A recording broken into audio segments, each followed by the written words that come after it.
അരിയാഹാരം കഴിക്കാൻ ഇഷ്ടപ്പെടുന്നവരാണ് ഭൂരിഭാഗം മലയാളികളും.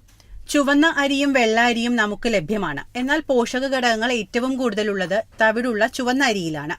തടി കുറയ്ക്കാൻ മാത്രമല്ല, ആരോഗ്യത്തിനും വെള്ളരിയേക്കാൾ ബ്രൗൺ റൈസ് കഴിക്കുന്നതാണ് നല്ലതെന്നാണ് ഡയറ്റീഷ്യന്മാരടക്കം നിർദ്ദേശിക്കുന്നത്. രണ്ടുതരം അരിയിലും കാർബോഹൈഡ്രേറ്റും പ്രോട്ടീനും അടങ്ങിയിട്ടുണ്ട്. എന്നാൽ ജീവകങ്ങളും ഫൈബറും ആന്റി ഓക്സൈഡുകളും അടക്കമുള്ള പോഷക ഘടകങ്ങൾ ഏറ്റവും കൂടുതലുള്ളത് തവിടുള്ള ചുവന്ന അരിയിലാണ്.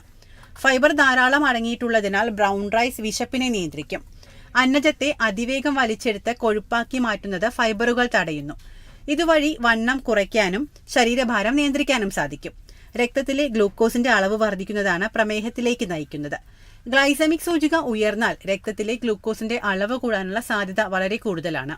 വെള്ള അരിയേക്കാൾ ഗ്ലൈസമിക് സൂചിക കുറവാണ് ചുവന്ന അരിയിൽ. അതിനാൽ തന്നെ പ്രമേഹം നിയന്ത്രിക്കാൻ ചുവന്ന അരി സഹായിക്കും.